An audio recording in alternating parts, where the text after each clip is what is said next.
ایران اور امریکہ جوہری مذاکرات کا چھٹا دور منسوخ۔ امانی وزیر خارجہ کے مطابق آج مسقط میں امریکہ اور ایران مذاکرات نہیں ہوں گے۔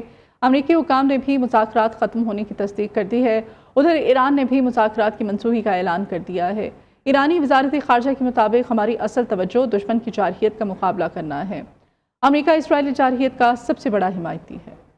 اسلامی تعاون تنظیم کے جنرل سیکریٹریٹ نے اسلامی جمہوریہ ایران پر اسرائیلی حملوں کی شدید مذمت کرتے ہوئے اسے ملک کی خود مختاری اور سلامتی، بین الاقوامی قوانین کے اصولوں کی کھلی خلاف ورزی قرار دیا ہے۔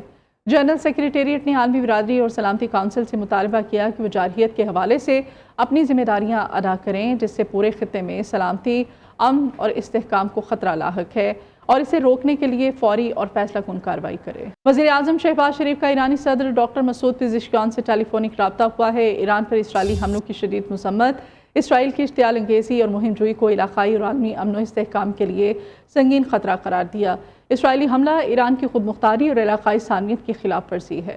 پاکستان اسرائیل کی بلا اشتعال جارحیت پر ایران اور اس کے عوام کے ساتھ مکمل یکجہتی کے ساتھ کھڑا ہے۔ ایران کو اقوام متحدہ کے چارٹر کے آرٹیکل 51 کے تحت اپنے دفاع کا حق حاصل ہے۔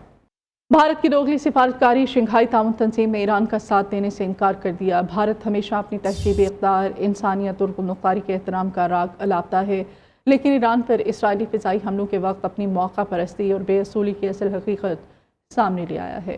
ایران پر اسرائیلی جارحیت کے خلاف بھارت نے اپنے علاقائی اتحادیوں کے اجتماعی موقف سے الگ ہو کر خود غرضی کا ثبوت دیا۔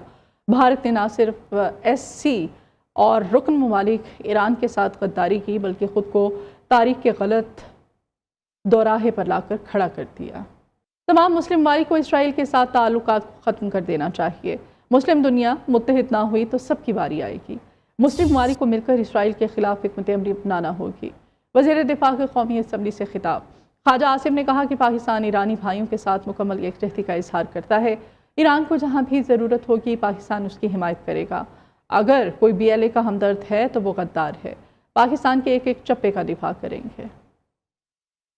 فائنینشل ایکشن ٹاسک فورس کے حالیہ اجلاس میں بھارت کو ایک بار پھر سے پاکستان کے خلاف اپنی سازشوں میں ناکامی کا سامنا کرنا پڑا۔ ذرائع کے مطابق بھارتی سفارتی وفد نے پاکستان کو دوبارہ سے گرے لسٹ میں شامل کرانے کی بھرپور کوشش کی ہے، تاہم اسے عالمی سطح پر کسی حمایت کے بغیر ناکامی کا منہ دیکھنا پڑا۔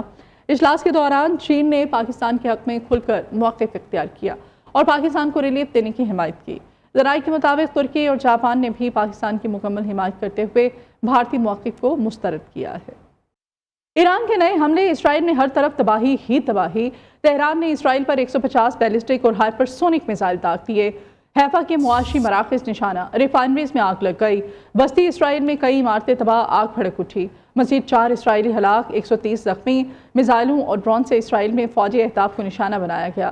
تل ابیب میں سائرن گونج اٹھے، ہر طرف خوف و ہراس۔ ایران کا 1 گھنٹے کے دوران 10 اسرائیلی طیارے مار گرائے جانے کا دعویٰ۔ اسرائیل نے 10 طیارے گرائے جانے کی تصدیق یا تردید نہیں کی۔ کئی عمارتیں کھنڈر کا ڈھیر بن گئی۔ حملوں میں اب تک 7 اسرائیلی ہلاک، 500 سے زائد زخمی ہیں۔ ریفائنری کی طرف بڑھنے والے ڈرون مار گرائے گئے۔ پاسداران انقلاب کے مطابق اسرائیل کے توانائی ڈھانچے کو نشانہ بنایا گیا۔ علاقہ طیاروں کو تیل فراہم کرنے والی تنصیبات کو بھی نشانہ بنایا۔ اسرائیل باز نہ آیا تو حملے بڑھا دیں گے۔ ادھر اسرائیلی وزارت دفاع نے ایرانی میزائل حملوں کی تصدیق کر دی۔ اسرائیل کا کروز میزائلوں سے ایران پر نیا حملہ، تہران، تبریز اور بندر عباس سمیت کئی شہروں کو نشانہ بنایا۔ تہران میں دفاعی ہیڈ کوارٹر نشانہ، گیس فیلڈ اور میزائل فیکٹری کو نشانہ بنانے کا دعویٰ۔ اسرائیلی طیاروں نے شہران آئل فیلڈ پر حملہ کیا۔ اسرائیلی فوج کے مطابق تہران میں وسیع پیمانے پر حملے مکمل کر لیے گئے۔ ایرانی جوہری ہتھیاروں کی تنصیب اور ایندھن ذخائر کو نشانہ بنایا گیا۔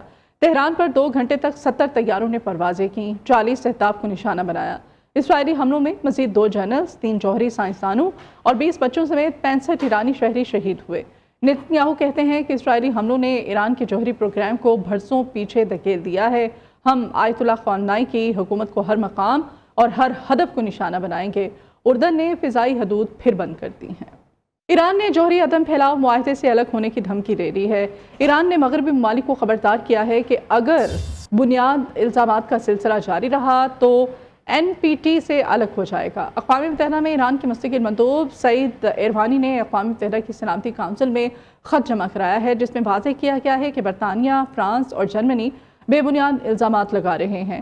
خط کے مطابق اگر یہ تینوں ممالک ایران پر پابندیاں بحال کرنے کی کوششوں میں مصروف رہے تو ایران ایٹمی عدم پھیلاؤ کے معاہدے NPT سے دستبردار ہو جائے گا۔ خط میں کہا گیا ہے کہ مغربی اقدامات کا متناسب جواب دیا جائے گا اور آرٹیکل 10 کے تحت NPT سے علیحدگی اختیار کرنے کا عمل شروع ہوگا۔ اور ابھی آپ کو بتائیں کہ سعودی ولی عہد اور محمد بن سلمان ایرانی صدر مسعود پزشکیان کے درمیان ٹیلی فونک رابطہ ہوا ہے۔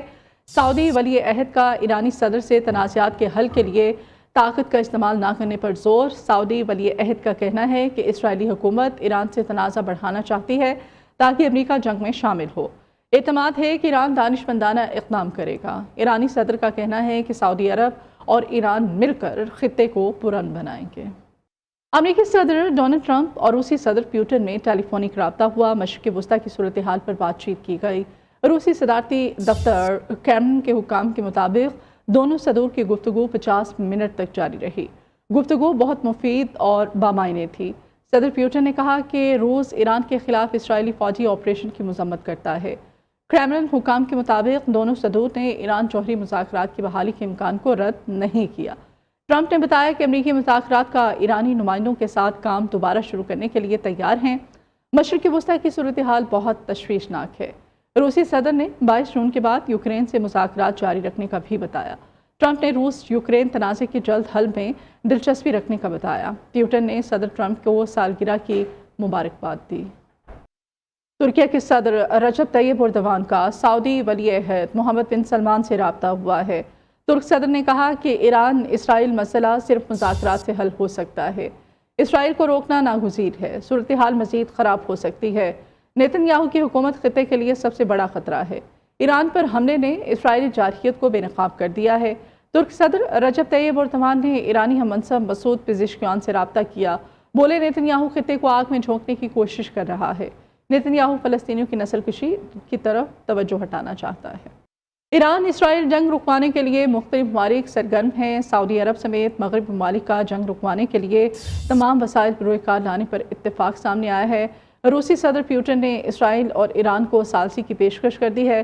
کیتھولک کے روحانی پیشوا پوپ لیت نے ایران اور اسرائیل سے صبر و تحمل کی اپیل کی ہے۔ ایران اسرائیل جنگ رکوانے کے لیے مختلف ممالک نے کمر کس لی۔ سعودی ولی عہد شہزادہ محمد بن سلمان کا امریکی، فرانسیسی صدور اور برطانوی وزیر اعظم سے ٹیلی فونک رابطہ۔ ایران اسرائیل کشیدگی پر گفتگو، جنگ رکوانے کے لیے تمام وسائل بروئے کار لانے پر اتفاق۔ ادھر روسی صدر کا اسرائیلی وزیر اعظم اور ایرانی صدر کو ٹیلی فون۔ پیوٹن نے دونوں رہنماؤں کو ثالثی کی پیشکش کر دی۔ امریکی صدر نے بھی اسرائیلی وزیر اعظم کو ٹیلی فون کیا اور موجودہ صورتحال پر تبادلہ خیال کیا۔ دوسری جانب کیتھولک کے روحانی پیشوا پوپ لیو نے ایران اور اسرائیل سے صبر و تحمل کا مطالبہ کر دیا۔ پوپ لیو نے ایران اور اسرائیل پر زور دیا کہ وہ عقل و دانش سے کام لیں اور فضائی حملوں اور میزائل فائرنگ کے بجائے مکالمے کا راستہ اختیار کریں۔